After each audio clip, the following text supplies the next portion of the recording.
తాకట్టులో ఉన్న బంగారం అమ్మాలనుకునే వారి ఇన్ఫర్మేషన్ ఇస్తే దాని వాల్యుయేషన్ బట్టి మీకు కమిషన్ కూడా ఇస్తుంది గోల్డ్ హబ్. నమస్తే, వెల్కమ్ టు మనం టీవీ. నేను వలి.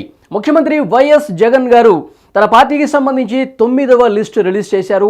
3 నియోజకవర్గాలకు సంబంధించిన సమన్వయకర్తలను ప్రకటించారు. ఆ నియోజకవర్గాలు అంటే అక్కడ ఎవరు పోటీ చేస్తున్నారో చూపించే ప్రయత్నం చేస్తాను.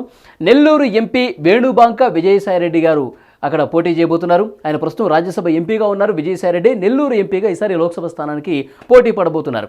కర్నూలు ఎమ్మెల్యే స్థానానికి ఏఎండి ఇంతియాజ్ రిటైర్డ్ ఐఏఎస్ ఈయన. ఇక మంగళగిరి స్థానం నుంచి మురుగుడు లావణ్య గారు పోటీ పడే అవకాశం ఉంది. మంగళగిరి స్థానానికి సంబంధించి సమన్వయకర్తగా మురుగుడు లావణ్య గారి పేరును ప్రకటించారు. ఇక మొదటి నుంచి చూద్దాం. నెల్లూరు ఎంపీ వేణుబాంక విజయసాయిరెడ్డి. విజయసాయిరెడ్డి గారు అందరికీ సుపరిచితులు. వైసీపీకి నెంబర్ 2గా ఉన్నారు ఆయన మొదటి నుంచి కూడా. వైఎస్ఆర్ కాంగ్రెస్ పార్టీ వెంట మొదటి నుంచి నడుస్తూ కూడా జగన్ గారు ముఖ్యమంత్రి కావాలని తపించిన వ్యక్తుల్లో ఆయన కూడా ప్రథమ స్థానం ఉంటుంది ఆయనకి. విజయసాయిరెడ్డి గారు ఈ మధ్య ఆయన కనిపించడం తక్కువైపోయింది, కానీ ఎప్పటికీ కూడా జగన్ గారి వెంట ఉండి నడిచి ఇటు ప్రతిపక్షాలను పూర్తి స్థాయిలో చీల్చి చెండాడే వ్యక్తుల్లో ఆయన కూడా ఒకరు.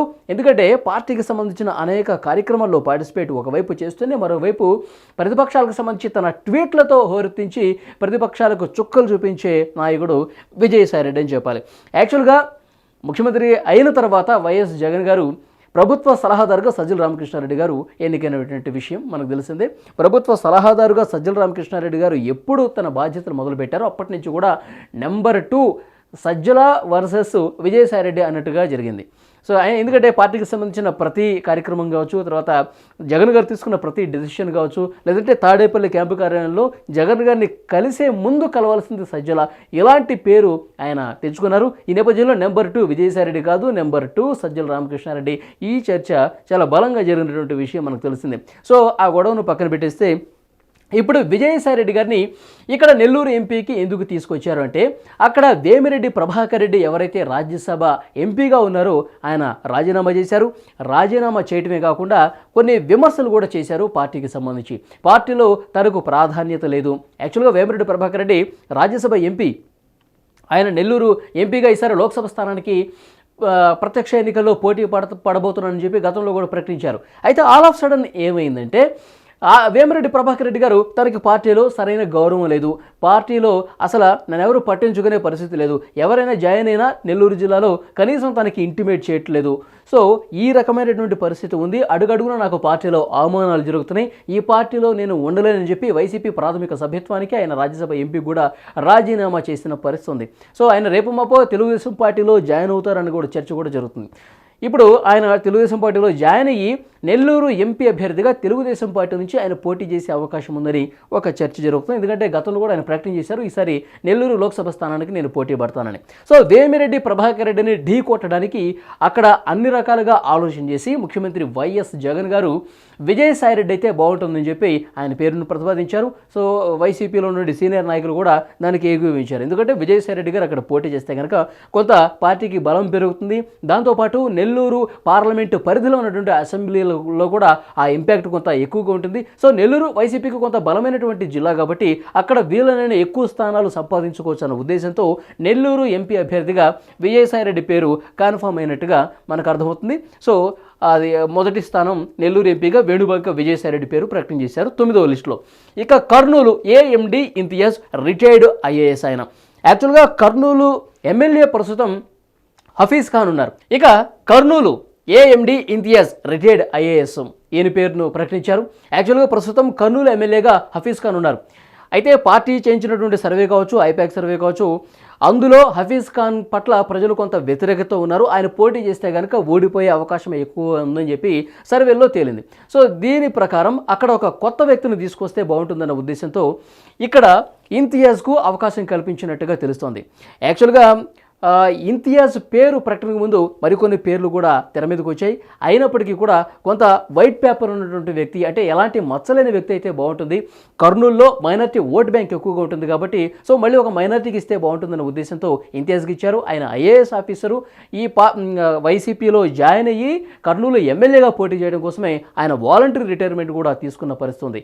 సో అక్కడ మైనార్టీ ఓట్ బ్యాంక్ ఉంటుంది కాబట్టి అక్కడ డెఫినెట్గా మంచి పేరున్నటువంటి ఐఏఎస్ ఆఫీసర్గా ఉన్నటువంటి ఇంతియాజ్కు అవకాశం ఇస్తే అక్కడ గెలుపొందే అవకాశం ఎక్కువగా ఉంటుందని ఆలోచించి ముఖ్యమంత్రి వైఎస్ జగన్ గారు కర్నూలు శాసనసభ స్థానానికి ఏఎండి ఇంతియాజ్ను బరిలోకి దించే నిర్ణయం తీసుకున్నట్టుగా తెలుస్తోంది.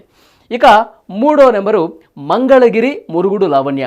మంగళగిరి ప్రస్తుత ఎమ్మెల్యే ఆళ్ల రామకృష్ణారెడ్డి ఆయన పార్టీతో విభేదించి బయటికి వెళ్ళిపోయారు, షర్మిల పార్టీలో జాయిన్ అయ్యారు. మళ్ళీ కొన్ని చర్చలు సంప్రదింపులు జరిపి మళ్ళీ ఆయన వైసీపీలో జాయిన్ అయిన పరిస్థితి కూడా తెలిసింది.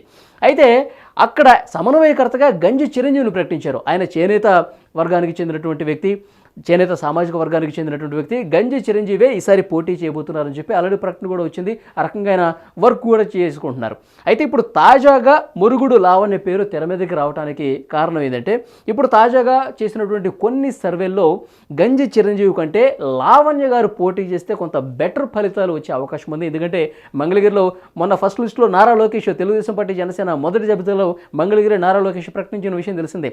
నారా లోకేష్ గారి మీద పోటీ చేసి గెలుపొందాలంటే ఒక మహిళ అయితే బాగుంటుంది. అలాగే రాజకీయ నేపథ్యం ఉన్నటువంటి మహిళ లావణ్య గారు కాబట్టి ఈమెకి ఇక్కడ పోటీకి దించితే కనుక మంచి ఫలితాలు సాధించే అవకాశం ఉంది. ఈసారి నారా లోకేష్ని మళ్ళీ ఓడించే ప్రయత్నంలో భాగంగా కొంత వ్యూహాత్మకంగా లావణ్య పేరుని తీసుకొచ్చినట్టుగా తెలుస్తోంది. మురుగుడు లావణ్య ఎవరంటే కాంగ్రెస్ పార్టీలో గతంలో ఎమ్మెల్యేగా పోటీ చేసి గెలిచినటువంటి కాండ్రు కమల రాజకీయ నేపథ్యం ఉంది. కాంగ్రెస్ పార్టీ గతంలో ఎమ్మెల్యే ఉన్నటువంటి కాండ్రు కమల కుమార్తె లావణ్య. అయితే మురుగుడు హనుమంతరావు ఆయన మామగారు మురుగుడు హనుమంతరావు ఆయన కూడా కాంగ్రెస్ పార్టీలో పనిచేశారు. కాంగ్రెస్ పార్టీ ఎమ్మెల్యేనే గతంలో ఆయన. సో కాంగ్రెస్ పార్టీకి సంబంధించిన మాజీ ఎమ్మెల్యేలు, ఒకరేమో మామ మురుగుడు హనుమంతరావు, మరొకరు తల్లిగారు కాండ్రు కమల. సో వీళ్ళిద్దరూ మంగళగిరి నుంచే శాసనసభ సభ్యులుగా పనిచేశారు, మాజీ ఎమ్మెల్యేలుగా ఉన్నారు. సో ఇంత రాజకీయ నేపథ్యం ఉంది. మంగళగిరిలో మంచి పేరు ప్రఖ్యాతలు ఉన్నటువంటి కుటుంబం, దట్టు ఒక మహిళ కాబట్టి ఈ ఫ్యాక్టర్స్ అన్నీ బాగా ఉపయోగపడతాయి. మరొక వైపు ఆర్థికంగా కూడా కొంత బలమైన కుటుంబమే. వీరు కూడా చేనేత సామాజిక వర్గానికి చెందినటువంటి కుటుంబమే కాబట్టి ఆర్థికంగా గంజి చిరంజీవి గారితో పోల్చుకుంటే అన్ని రకాలుగా కొంత బెటర్ ఫ్యాక్టర్స్ లావణ్య గారిలో కనిపిస్తున్నాయి. కాబట్టి నారా లోకేష్ని ఓడించడానికి ఇటు మహిళా ఫ్యాక్టరు, రాజకీయ నేపథ్యం ఉంది, అలాగే ఆర్థిక బలం ఉంది. దాంతోపాటు ఆ నియోజకవర్గంలో కొంత మంచి పేరున్నటువంటి కుటుంబం కాబట్టి సో గంజి చిరంజీవితో పోల్చుకుంటే సో బెటర్ లావణ్య గారు పోటీ చేస్తే బాగుంటుంది. అలాగే నారా లోకేష్ మీద ఒక మహిళ పోటీ చేసి గెలిచే అవకాశం చాలా ఎక్కువగా ఉందని వారి సర్వేల్లో కూడా తేలిన నేపథ్యంలో ఎట్టకేలకు మురుగుడు లావణ్యకి అవకాశం కల్పించినట్టుగా తెలుస్తోంది. Thank you.